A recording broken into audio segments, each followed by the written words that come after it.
आपण ऐकत आहात जगद्गुरु तत्वदर्शी संत रामपालजी महाराज यांच्याद्वारे लिखित पुस्तक ज्ञानगंगा। तत्वज्ञानाच्या प्राप्तीनंतरच भक्तीचा प्रारंभ होतो। अध्याय 9च्या श्लोक 26, 27, 28 चा भाव असा आहे की जे काही आध्यात्मिक आणि सांसारिक काम करणार ते सर्व कर्म माझ्या मतानुसार वेदांमध्ये वर्णित पूजाविधीनुसारच करावेत। तो उपासक मज म्हणजे कालद्वारे लाभ प्राप्त करतो, याचेच वर्णन याच अध्यायाच्या 20 व 21 मध्ये केले आहे। अध्याय 9च्या श्लोक 29 मध्ये भगवान म्हणतात की मला कोणाचा द्वेष किंवा प्रेम नाही, परंतु लगेच म्हणतात की जे मला प्रेमाने भजतात ते मला प्रिय आहेत आणि मी त्यांना प्रिय आहे, अर्थात मी त्यांच्यात आहे आणि ते माझ्यात आहेत। राग व द्वेषाचे प्रत्यक्ष प्रमाण आहे। जसे प्रल्हाद विष्णूजींच्या आश्रित होता व हिरण्यकश्यपू द्वेष करत होता, तेव्हा नृसिंह रूप धारण करून भगवानाने आपल्या प्रिय भक्ताचे रक्षण केले व राक्षस हिरण्यकश्यपूची आतडी काढून त्याचा शेवट केला। प्रल्हादशी प्रेम व हिरण्यकश्यपूशी द्वेष हे प्रत्यक्ष सिद्ध आहे।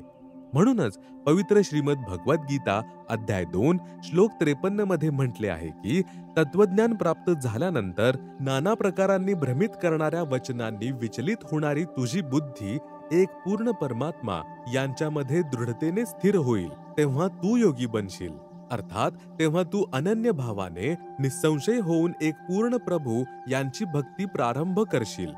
पवित्र श्रीमद भगवद्गीता अध्याय 2 श्लोक 46 मध्ये म्हटले आहे की जसे अत्यंत विशाल जलाशय ज्यातील पाणी 10 वर्षे पाऊस पडला नाही तरीही समाप्त होत नाही, प्राप्त झाल्यानंतर लहान जलाशयामध्ये ज्यातील पाणी एखाद्या वर्षी पाऊस झाला नाही तर समाप्त होते, जेवढी आस्था राहते त्याप्रमाणे पूर्ण परमात्मा परमाक्षर पुरुष यांच्या गुणांचे ज्ञान तत्वज्ञानाद्वारे झाल्यानंतर आपली आस्था अन्य ज्ञानांमध्ये व अन्य भगवान अन्य देवतामध्ये ब्रह्मा विष्णू शिव व क्षरपुरुष अर्थात ब्रह्ममध्ये व अक्षरपुरुष अर्थात परब्रह्म यांच्यामध्ये तेवढीच राहून जाते।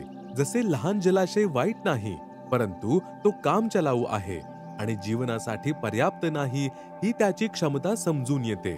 अत्यंत विशाल जलाशय प्राप्त झाल्यानंतर समजते की जरी दुष्काळ पडला तरी कोणतीही समस्या येणार नाही। अशा वेळी आपण लगेच लहान जलाशयाचा त्याग करून मोठ्या जलाशयाचा आश्रय घेऊ। अशा प्रकारे तत्वदर्शी संत यांच्याकडून पूर्ण परमात्मा यांच्या तत्वज्ञानाद्वारे पूर्ण ब्रह्म यांचा महिमा समजल्यानंतर साधक पूर्ण रूपाने अनन्य भावाने त्या पूर्ण परमात्मा यांच्यावर सर्व भावाने आश्रित होतो।